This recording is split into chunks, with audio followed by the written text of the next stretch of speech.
Bienvenidos a todos. No, wait a minute, that's next week. Next week it's in Spanish. This week it's in English. Assalamu alaikum. All right, so today I'm very happy to do a couple of things. First and foremost, welcome everybody to the first colloquium of the semester. Second thing is introduce our speaker. I'm super happy, proud, and so on to welcome back Randall Kuhn. Randall is currently Associate Professor of Community Health Sciences. That's how you know we're hard. Well, we're hard.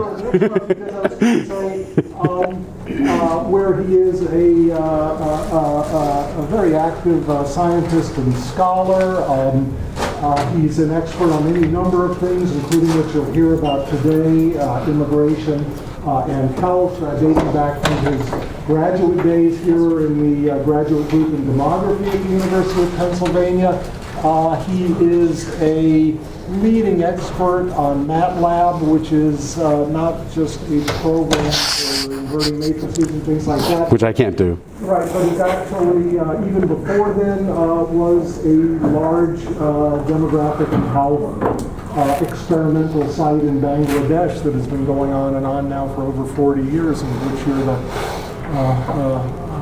one of the chief people keeping the faith. So anyhow, it's always good to have back one of our own. Randall, please use the time. Thank you. You're here. Thank you, Herb. So yes, the passage of time is going to be kind of omnipresent in this talk. I haven't been back in 12 years to Philly, so it's been thank you, Herb, and everyone for a great weekend, getting to go to our very exciting potluck dinner and walk around town, see old friends, family, colleagues. It's been great. I may have something like valedictory to say from my own experiences about life in academia for students at the end, but that's really unlikely because I'm never going to get through all this material because there is so much time and so much complexity that unfolds over time, and so that's going to be sort of the theme in this talk, but we're going to put it together into some nice, tight results. But let me start with, Michelle, have you taught Lexis diagrams yet to the first years? Okay, here's your Lexis diagram, right? I should do this like Hans Rosling style, like, pew. So here's the x-axis now.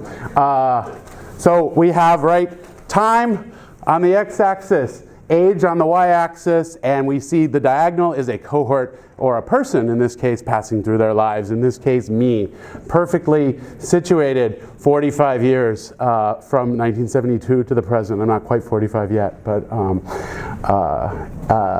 and here is where my demographic life starts. 35 years later, that's not the reason the talk is 35 years later. In 1982, when the 1980 census results first came out in my World Almanac, I was growing up in Austin, and I was so excited that Austin was the fastest growing city in America, that while other students were out doing kid things, and this was in my graduate statement of purpose to apply here, I was doing crude using intercensal growth rates, projecting the population of the 100 largest cities in America, just to see where Austin would end up. And that was probably the most accurate forecast I've ever done, because Austin has kept getting bigger and bigger. So anyway, I've been doing this for a long time. And it has, it has an influence. Anything that you do for that long of a time has an influence on how you think of things. And obviously, my approach to demography was numbers. And so, right, if you'd asked what MATLAB I would be associated with 35 years later, it probably would have been the software that you use to invert matrices, not the project in Bangladesh.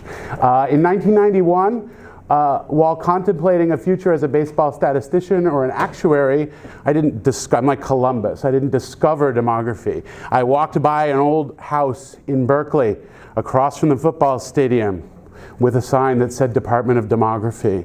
And I was like, what's that? And the rest is history. I took classes at Berkeley in undergrad, and they said, you have to go to Jane Mencken, Sam Preston, and others. Go to Penn. It is your destiny. And so I did.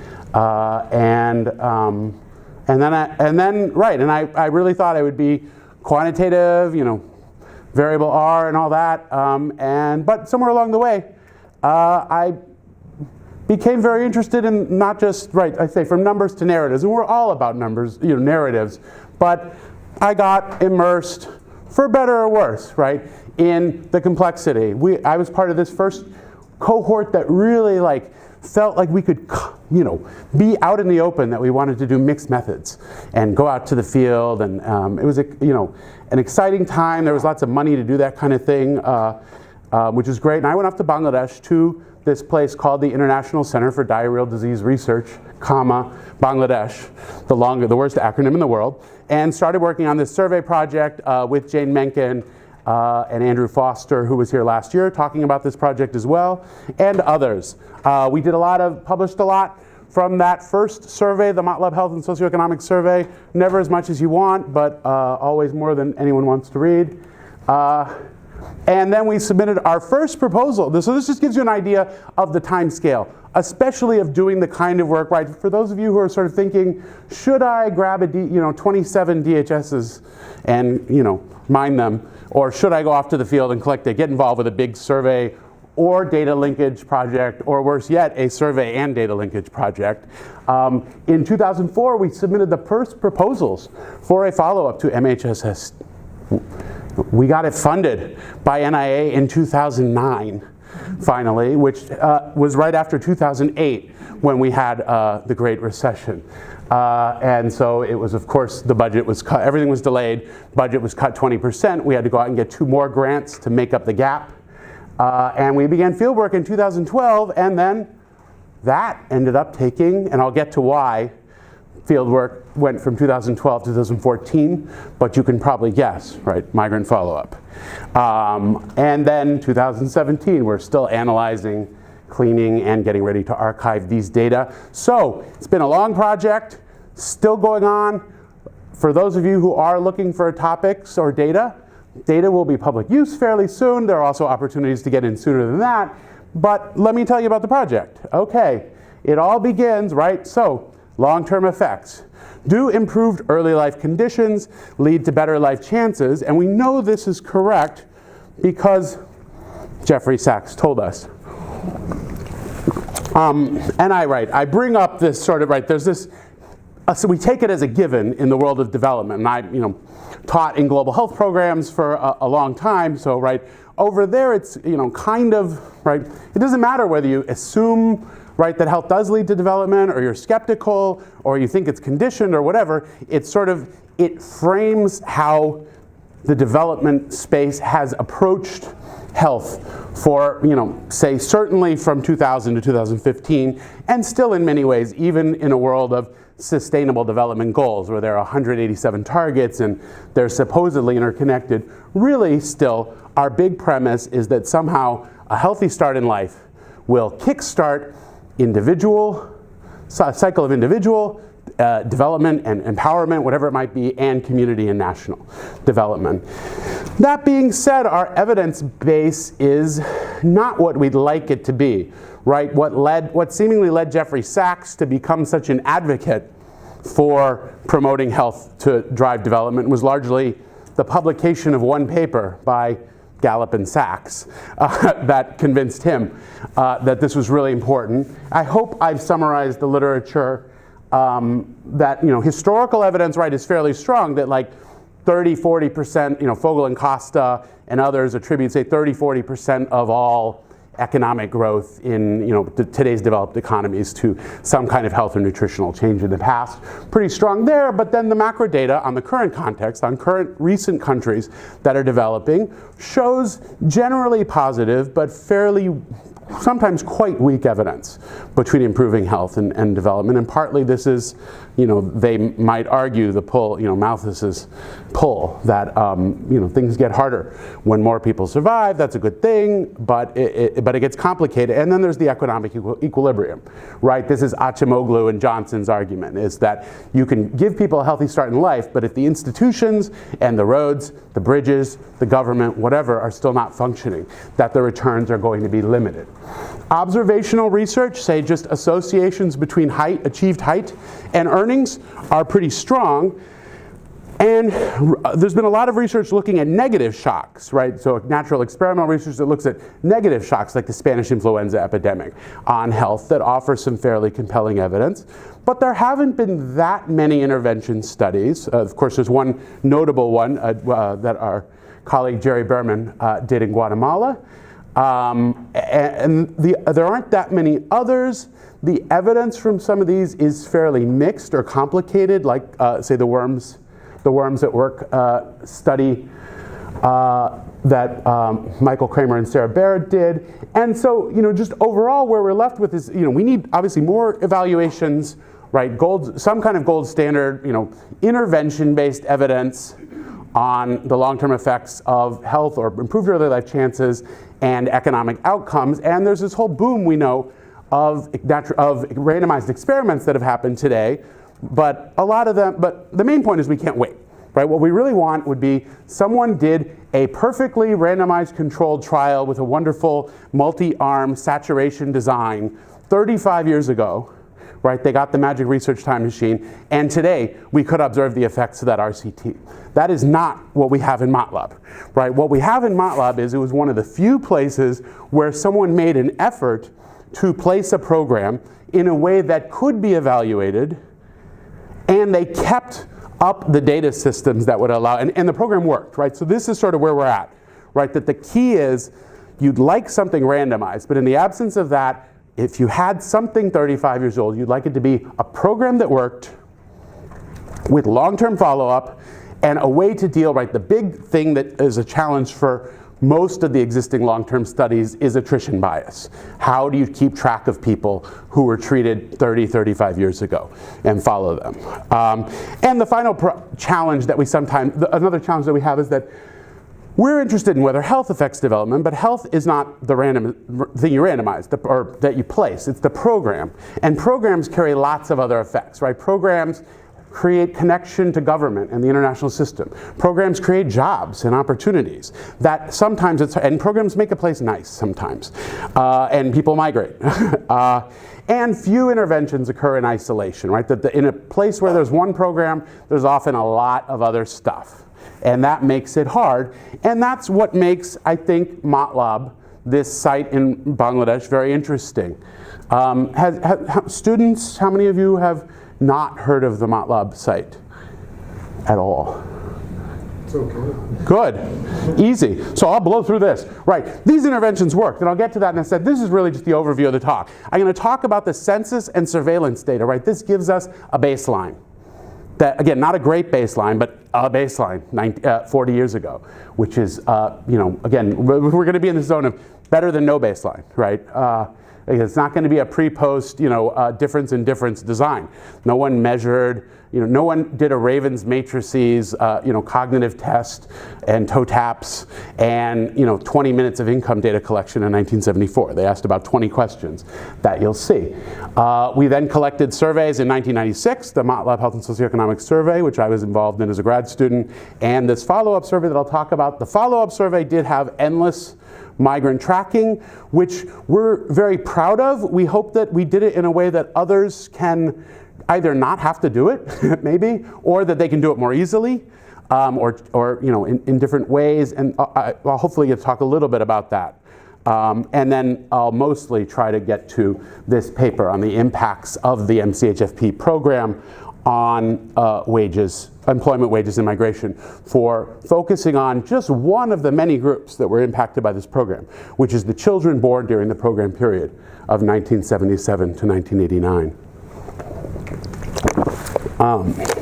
Okay, here's MATLAB. Rural subdistrict, 55 kilometers southeast of Dhaka, but that's not like, right, that was my commute in Colorado.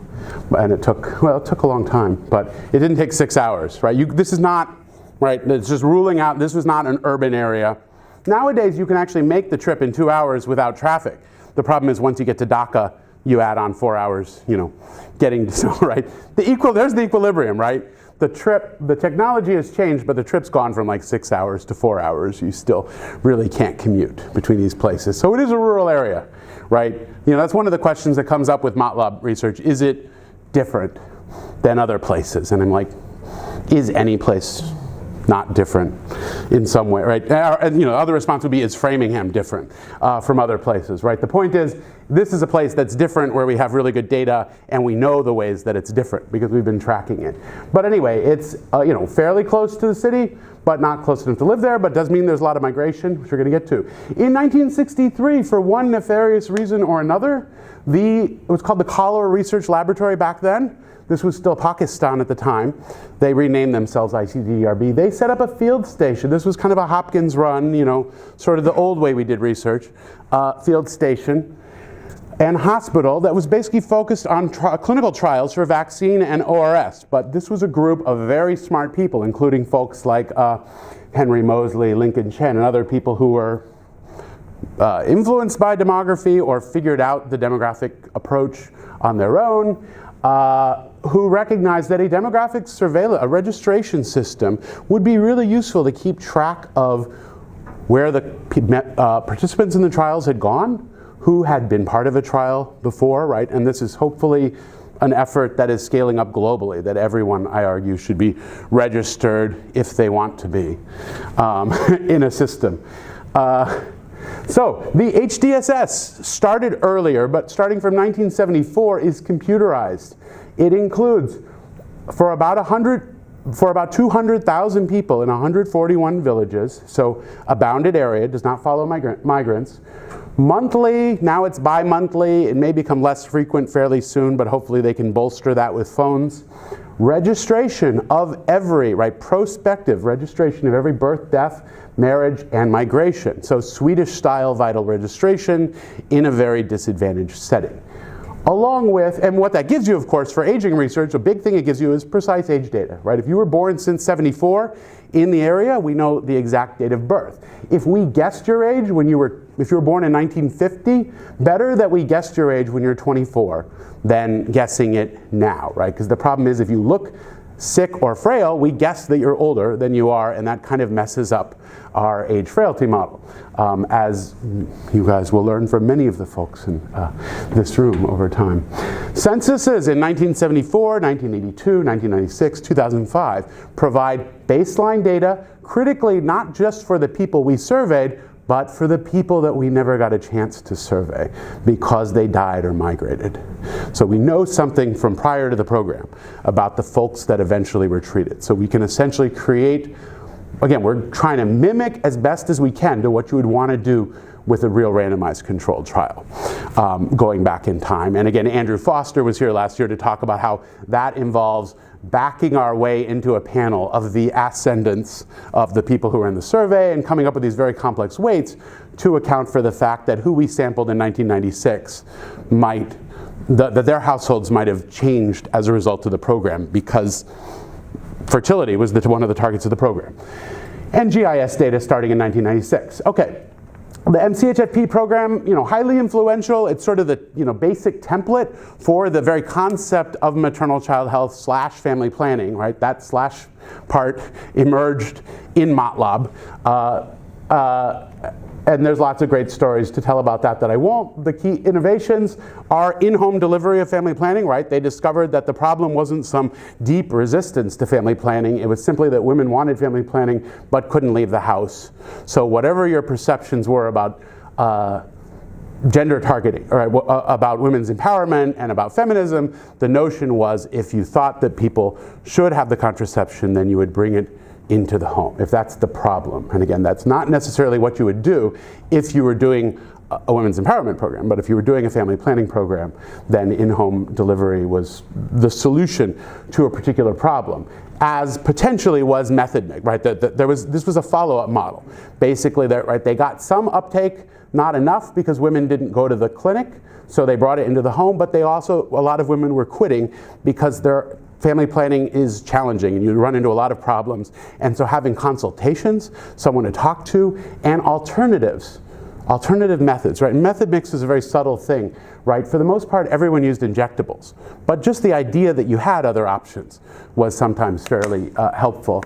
And lots of training and lots of data collection. So a sort of different model, not designed necessarily to be cost effective, designed to be something that you could study optimized, and it became the template for a national program that achieved, the Bangladesh miracle of, improved health and family planning outcomes, and again was used in a lot of other places.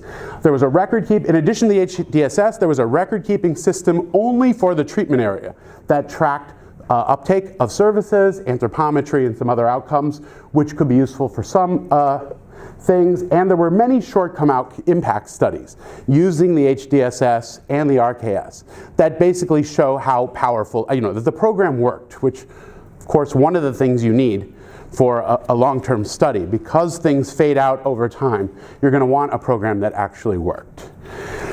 Here's program placement. We basically have two completely contiguous blocks, and you need some contiguity because you don't want family planning with something as good as family planning that we know spreads like wildfire, right? That it's a good idea that will spread quickly.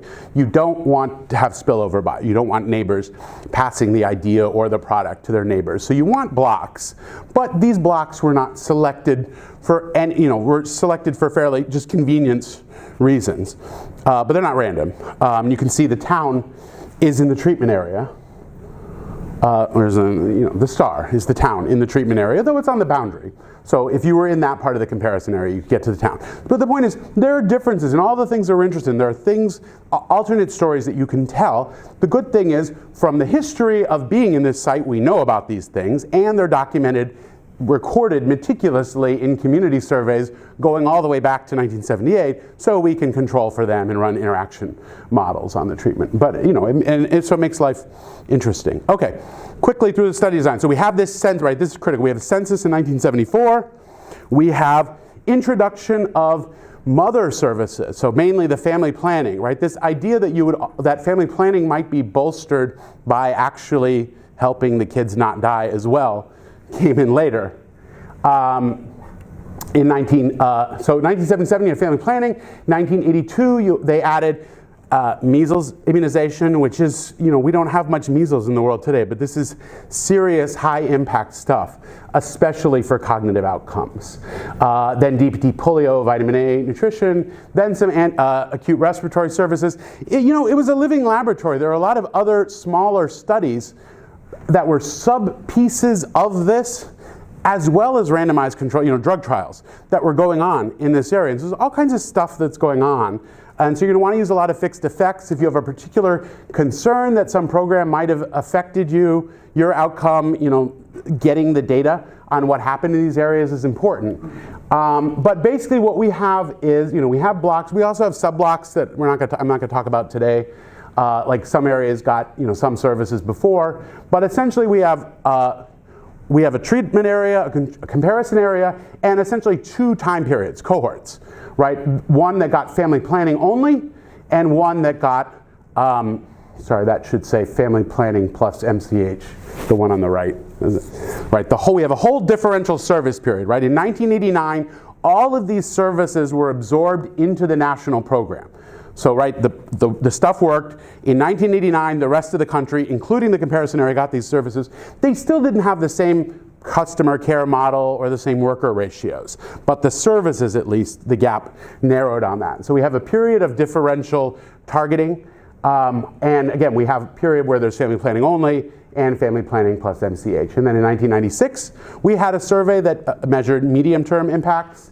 And 2012, the second MHSS survey. Okay. What was the nutrition? Sorry? You have nutrition in 1986? It was there's the vitamin A, I think it was basically detection of severe acute malnutrition. And I don't know, and this is part of the problem. I need to look through the documentation, but it was basically nutritional outreach. I know there was some advice to mothers, and I do think there was some detection of SAM, but then I don't really know that's the problem, is then what actually happened in the hospital that they were doing on that. And it should be in the record-keeping system. It's not, that's the thing, is if it's, some of these programs are not necessarily so big that they're in the records. But it's an interesting question. But but it's certainly not one, it doesn't seem to have been a priority. Okay, Lexis diagram again. So we have, again, the family planning only period, this 5-year period, a period where people got MCH and family planning.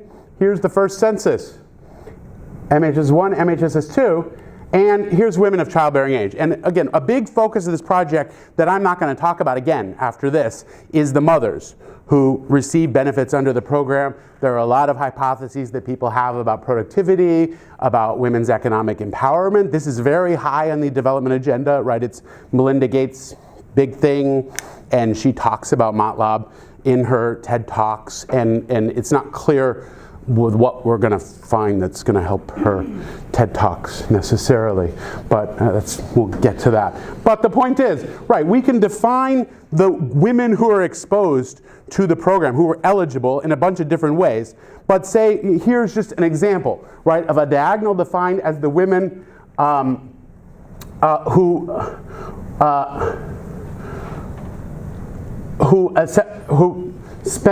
were of childbearing age through most of the programmatic period. So there are a lot of different ways that you can define, right? When is it too late? When were you too old to be eligible, or when were you too young? And part of that has to do with eligibility based on age criterion or marriage criterion, but partly it had to do with that this program was primarily targeting women who had, say, already had their 3rd kid, or at the time maybe their 5th kid, and it was sort of the message was now you could stop.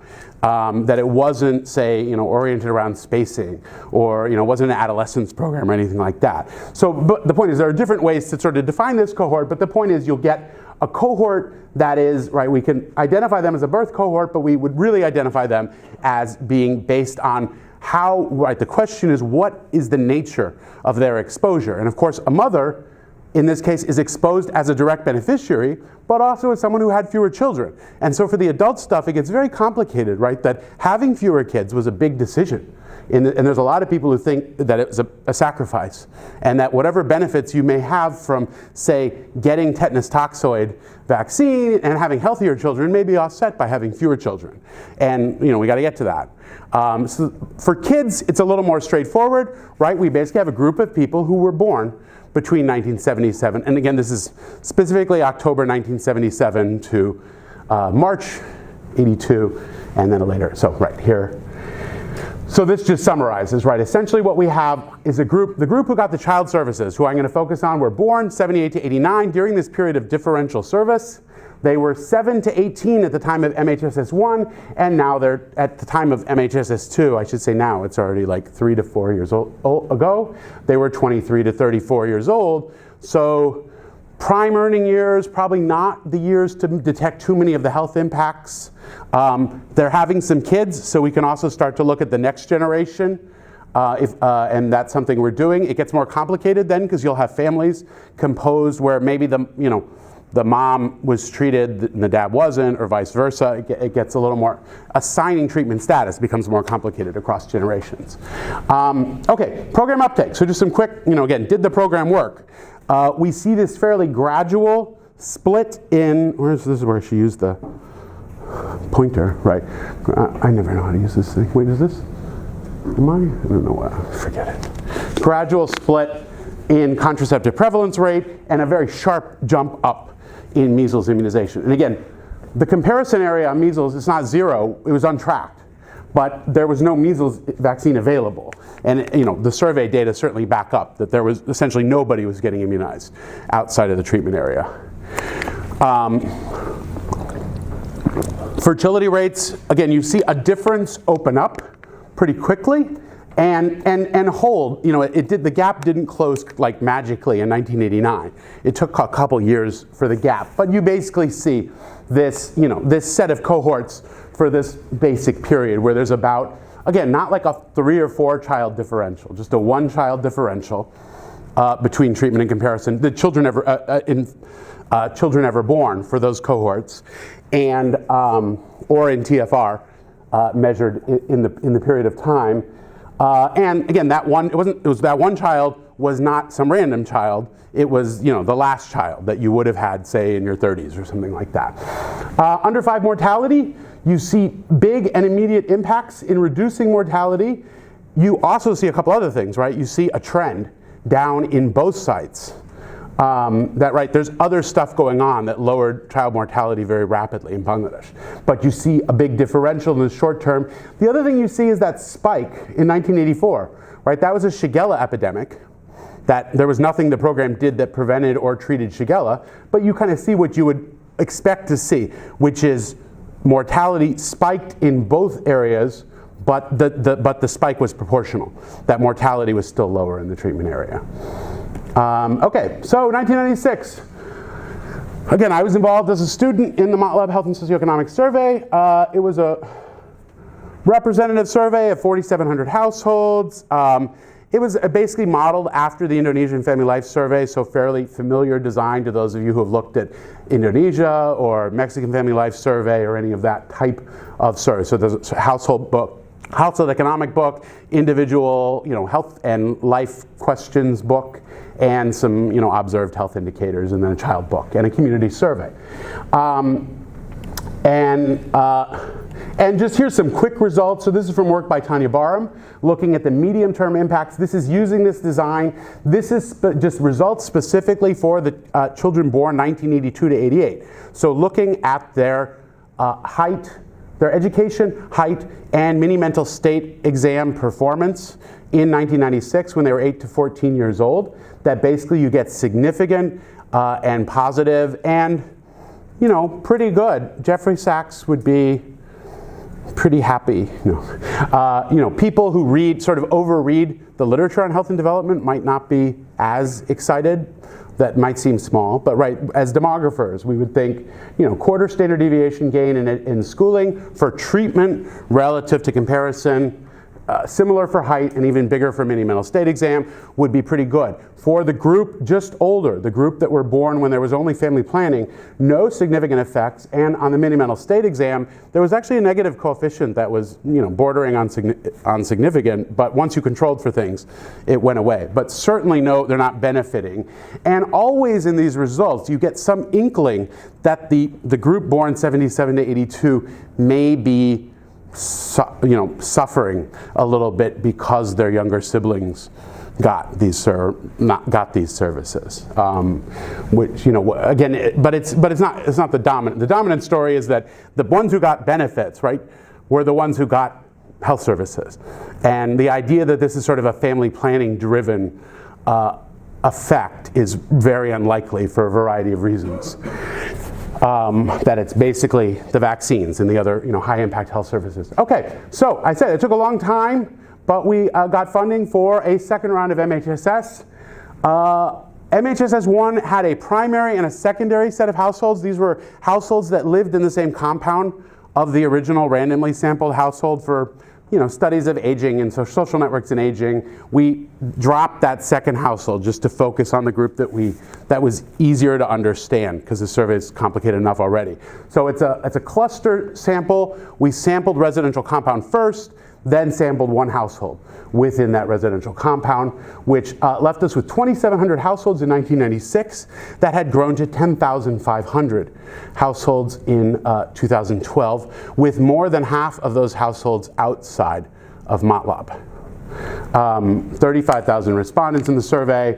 All of this, what sort of makes this worthwhile to the NIH and to the user is what we call the MATLAB linked database, which is an archive that we're currently working on. We have archiving R03 to put all this together and get the privacy protections in place and everything, that would link the 1974 census, again, for not just our respondents, but for the people we never caught because they died or migrated beforehand, properly weighted and combined with the MHSS1, with the MHSS2, including the people who came and went between rounds. So someone who was born after MHSS1 but died before MHSS2 will be registered in there as well. And so it's a pretty powerful resource, we think. And then it linked there's community facility surveys, market price surveys, and then linkage to all this archival data on uptake of services. We're going to get some other things like arsenic data because there's a big confound concern about arsenic. Partners on this was based so many. CU Boulder is the main institution on this grant. I put Tanya Barham and Patrick Turner in bold because they're the co-authors on this paper. Jane Mencken, my mentor here, moved to Colorado and was the PI on the overall survey, but so many people were involved in this. Abdur Rajak at ICDDRB was the PI there. I still work closely with him. And then many grad students. The joke on this project is don't join this project unless you want to have a baby. Because everyone under 45 on this project had a baby since joining, or 2 in some cases. Okay.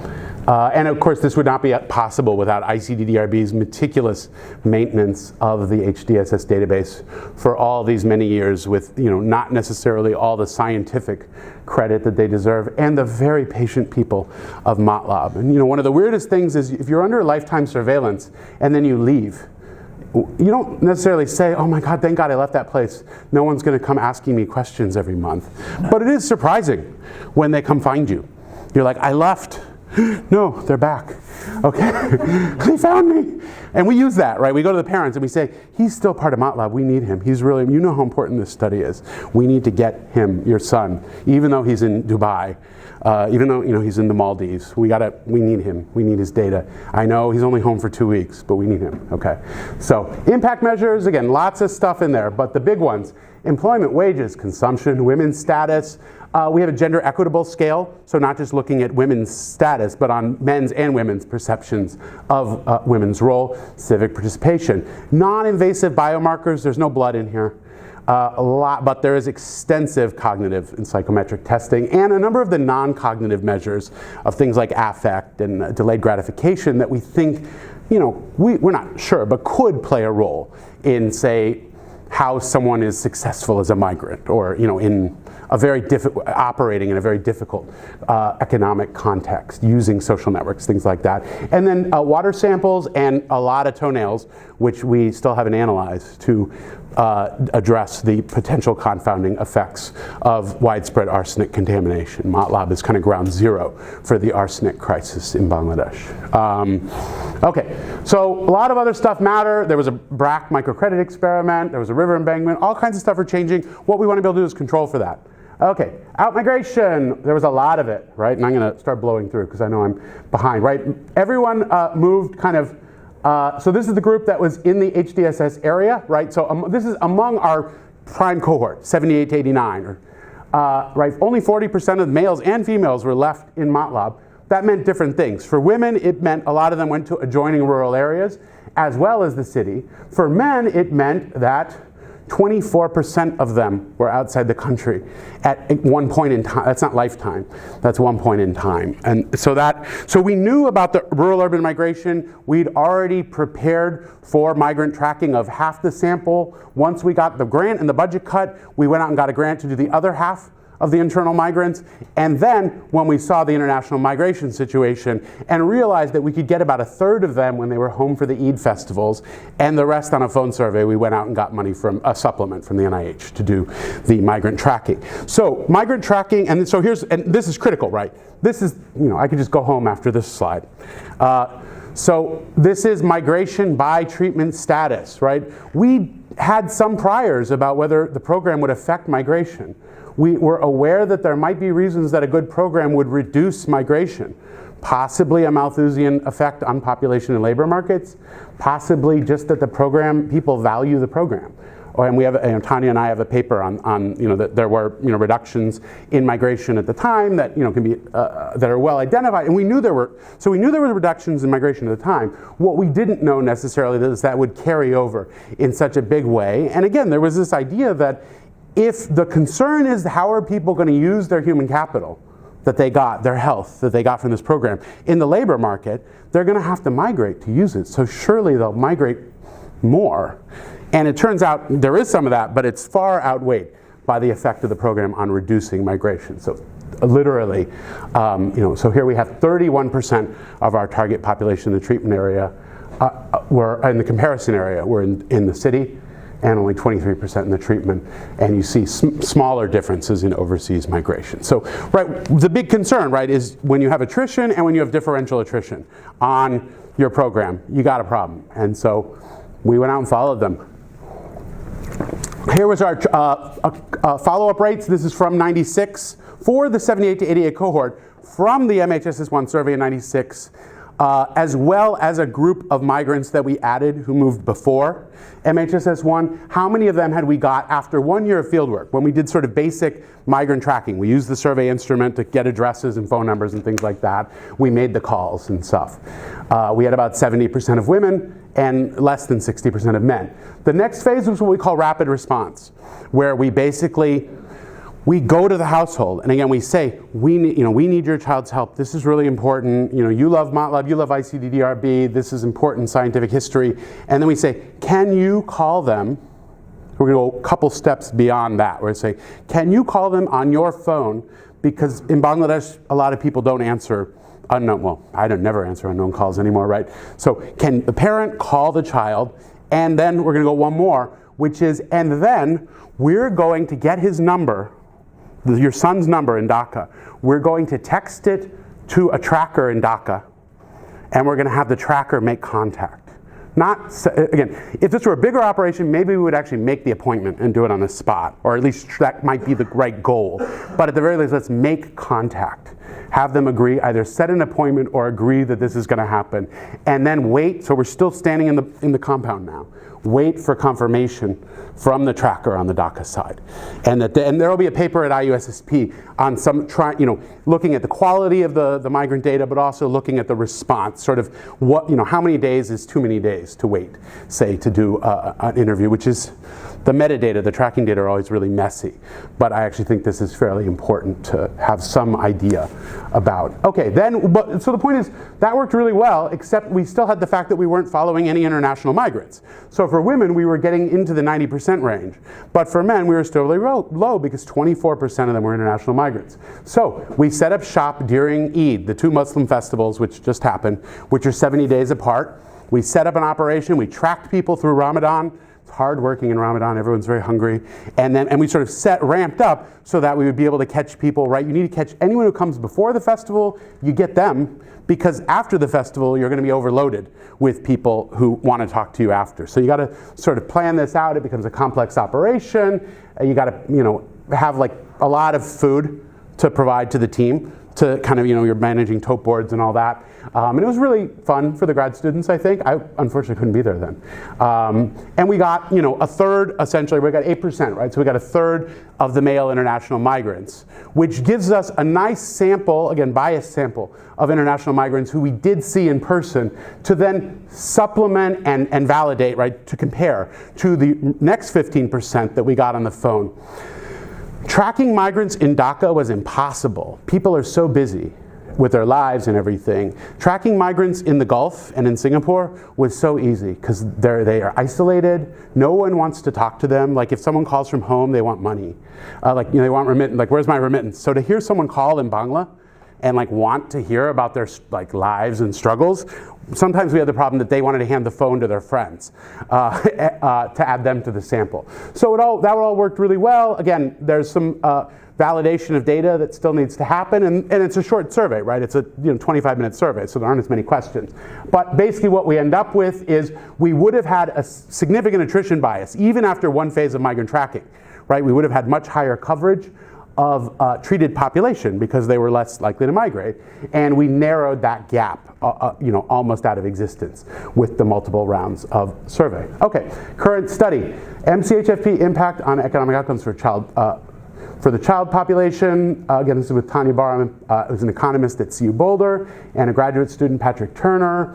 We're focusing on children born 1977 to 78. Again, looking at MHSS1 respondents as well as this group we added. There wasn't much migration of young people, right? They were born 78 to 89, so they were 7 to 18 years old. Not many of them had migrated yet, but some had for marriage or boys for work. And so we went back and added back as many of those people as we could. And then we break it into those who were born in the FP only period and the MCH and FP period. And the labor hypothesis obviously is that we should see if these guys have better education, height, and cognition, we should see higher income, better job quality. But we knew that this advantage would be conditioned by sex because the labor markets are completely gendered, and by outmigration status. And again, the migration hypothesis was kind of indeterminate, but maybe we thought, it was hard to say, but certainly thought it might be positive. But we quickly found out it was not, right? That they're migrating a lot less, and that's going to affect our result. So the empirical model is just single difference intent to treat effects, looking at the interaction between program placement and cohort. And that is program placement, right? Critically, because we have the DSS, we're not looking at where you live now. We're looking at where you or your ascendants live. And you can define that by mother, father, or head. But typically you would do it actually by father, since this is a patrilineal society. That your eligibility is based on where you trace back to in 1974, not where you live now, since people could have migrated across the borders. It's not going to make that much of a difference, but. And then lots of controls for all these confounders, like the arsenic, the embankment, and hospitals and things like that. Treatment and nutrition balance. So here's the balance this is based on 1974 census, right? So this is one of the things we can do. This is using the whole DSS, right? Not our 7% sample. What we'd want to see is that there's mostly no difference between the treatment and comparison area. There are some that approach significance, but again, we have this gigantic sample. And so all of these are sort of not practically significant. The two that stand out are, right, there were fewer Muslims in the treatment area. The treatment area is more Hindu. And the big one that really matters is the drinking water, right? That the treatment area was more likely to have been part of this big tube well introduction program, which might have been an advantage for the treatment area, except those tube wells were also contaminated with arsenic. And so what it means is the treatment area got early exposure to possible exposure to arsenicosis. And so accounting for arsenic is something you want to do, but also accounting, like actual arsenic exposure is something we're getting closer to doing. Right now it's just sort of based on a well test at one point in time, but we have the toenails if we need them. But then also what you want to do is control for the presence, access to drinking water at the time back in 1974, and essentially run all of our models interacted, right? Is the entire treatment effect explained by just the treatment effect among this seemingly advantaged population? And so I'll get to some of those results. So here's the basic results. Current migration status for males. This shouldn't be a surprise based on the graphs I already showed, that migration of any kind is substantially less likely, right? Essentially 20% less likely in this 1982 to 88 cohort, 20% less likely for the treated versus the control. And it's also less likely for members of the slightly older group. This looks a little bit, the shape of the nature of this in terms of international versus rural urban is kind of different in different spots. These differences aren't significant. Sorry, where did that go? Right, I don't know why I can't get the cursor to show, but I would like to. Anyway, right, the differences between the two cohorts on international and rural urban are not significant. We're requesting access to the full DSS, right? One of the nice things about having the full DSS available is we can test the migration effects using the full DSS and get a lot more statistical power. So for right now, what we can say is there's less migration of any type for both of these groups, but it's hard to know exactly what the nature of the specifics destinations are. Okay, here's labor market participation. So the first thing we looked at is, are they more likely to be employed? Everyone's employed, right, in these cohorts. Nobody's still in school, or very few are still in school, so there aren't significant differences on that. Then what we start to see is whether the person has a job we classify it as professional, clerical, or sales. You get the same result if you just use professional jobs, but there aren't that many professions. There aren't that many professional jobs, that we get a significantly higher likelihood of being in a professional job if you were born in the treatment area during the MCH and FP period. Again, the group that got the better health outcomes, and that's 28% difference in the likelihood of having a professional job. We see a comparable reduction in manual labor and we see no effects on agriculture.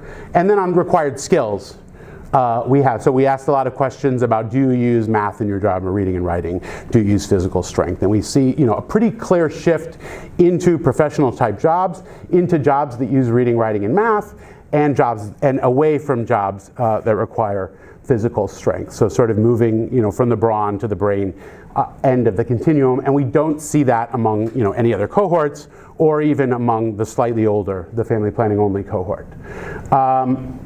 A couple things we wanted to rule out, right? First of all, we just wanted to rule out that these differences weren't simply reflecting a past intergenerational advantage. So we can go back to MHSS1 and look at whether the father was more likely to have professional employment, and they weren't. We could also, then in terms of mechanisms, wanted to know whether this skilled employment was coming as some kind of product of existing family businesses or not. And again, it's significant, but there's just not enough large family businesses that you could work in. There's no, there's not big family empires, so it's not going to explain away the whole effect. Then what we looked at next is starting your own business. And here we see pretty large effects. This is not a total overlap, right? People are getting professional jobs that are not their own business, but they're also starting their own business. And on the ground, right, what you see are a lot of small, skilled small business, like irrigation pump service, or doctor or pharmacist. That there's rise of a number of occupations. And of course, one of the big questions is, is this just a case of the people in the treatment area taking the jobs taking all the few jobs that there are, or are they actually creating new jobs and creating growth? And that's something we're still that'll be the next step. Now here's the challenge, right? So here's the income effect. We basically have no income effect on our kind of prime cohort. We also have this very negative effect on the cohort right before, which you can explain, that does not hold up to a number of robustness checks, but it's still there. But the big point here is 1982 to 1988, for our big cohort, where we see they have such better jobs, they don't have a higher income. And that is largely because they migrate so much less. And as good as the program might be for getting you a professional job and getting more money, it's still not going to produce as much income as going to Saudi Arabia and, working as a construction worker, or going to or a lot of jobs in the city that are very hard but pay fairly well. And so what we end up with is, again, we see what look like potentially positive effects, right? Significant though, not for the migrants, significant on the non-migrants. What we're seeing is that and again, this is endogenous, right? This is conditional on a decision to migrate that was in part driven by the program, but also driven by lots of other things. They make more money as non-migrants, like this group that has the better education, has the better height, makes more money if they don't migrate. They make possibly more money if they do migrate, but they migrate so much less that they don't end up making more. And again, this may not satisfy sort of the developmentalist narrative of they're going to get educated, they're going to go migrate, wherever they need to go, they're going to take the jobs and make lots of money. That in fact, the story we're seeing is you get better skills and you use that in part to take the opportunity to not migrate and have the same job, or maybe to not migrate and create the sort of makings of a local economic growth cycle. We don't know what that is. Looking across quantiles, right, we don't see any effect on it, right? It's not like there's something going on in the distribution overall, right? There's no significant differences in income at any quantile. What we do see here, again, we already saw for non-migrants, we had a significant income effect for the treated versus the untreated. For migrants, we don't have a significant aggregate effect, but we're starting to look into this pattern, which is it looks like, right, the untreated, the people who didn't get the health services who migrate have this very narrow income range, whereas the treated who migrated have a much wider range of income. And so, one of the stories that potentially emerges is what the program does is allow you to not migrate if you can do something good in the village, or if you have the right conditions to do really well in the city, but you're not going to migrate just because that's the thing to do, right? That it essentially opens up your opportunities and potentially makes better lives in that sense. We have a bunch of robustness checks, which I think I'm running low on time, very low on time. So, right, it's robust, the usual things you'd care about, like the fact that the towns in the treatment area, boundary stuff. On mechanisms, you can explain a lot of the effect, as you would hope, based to some extent on SIB size, but mainly if you control for the things that the program gave the benefits. If you control for health, height, and cognition, you explain a lot of that effect, which is encouraging. You also, though, see that they migrate even less. Once you control for the fact, right? So the point is, to the extent that the program made them healthier, smarter, taller, they did migrate more, but that was overwhelmed by the fact that being in the program area, you just migrated a lot less. Okay, females, I'm not going to go through the results that much. Basically, there are some results, but they're just, they're smaller. They're mostly focused on like ducks and hens, activity in agriculture. One of the challenges, there are many great things and innovations to study, great things about working in MATLAB, but all the stories you hear about sort of women's empowerment, women's workplace activity, don't apply that much to MATLAB, even the migrants. It's a fairly conservative area. In some ways, 23 to 34, you know, one of the possibilities with our income effect for men is that we've seen these men take better jobs, but they haven't achieved the higher incomes yet because they're still in that upslope of their income curve. They're delaying returns to human capital to get better jobs. With women, we may have the opposite problem, which is that by age 23, they're all married. And to the extent that women work in MATLAB, it's either small scale stuff or they're working before marriage. And so we may have already missed some of that. Okay, quickly conclusions, right? Lower male outmigration from the treatment area. We can use the HDSS to explain, to understand, right? Is this a Malthusian, is this a population effect or a household competition effect that, there's more farmland to use? Or is it, just a network effect because the parents migrated less? Is it just a nicer place? On the skilled employment, right, the big question we have, right, is this skilled employment actually generating jobs for other people? And we have all of these network linkages between families and households, spatial linkages, and a lot of data on employers, on the rise of facilities, employers, factories, and things like that we can use to, at community level or even at household level, start to understand a number of spillover effects, but critically, are they generating growth? Again, we have no aggregate income effects. We may have a story around the different ways that people use their human capital to decide whether to migrate or not, and then what they do as migrants or non-migrants.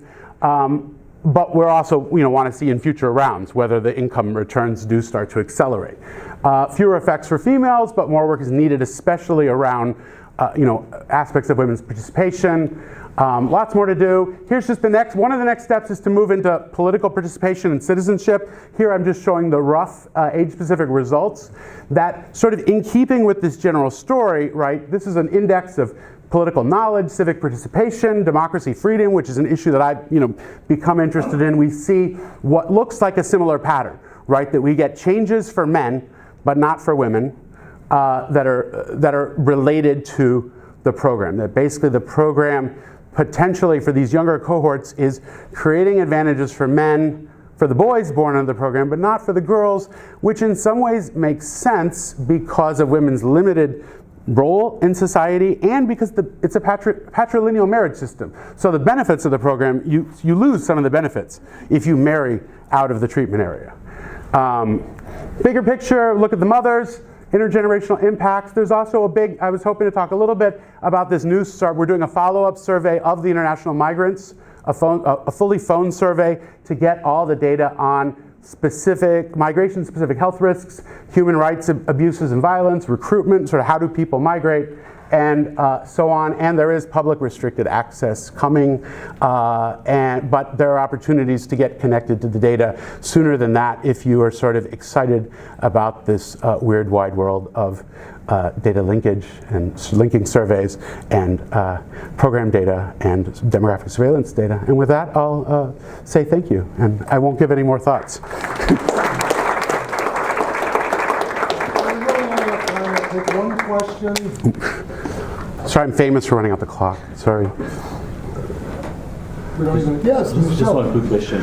I can't remember from very interesting talk. I can't remember from the map. Was the treatment area further away from Dhaka or the control area? And do you think distance actually was faster? We control for that. I mean, it depends on, like, in the old days, the treatment area was closer. It depends on how, right, it depends how you come. In the old days, if you come by boat, the treatment area is closer. Now you actually come by a new road that's through the comparison area, but we control for it in every way, and that is not driving in.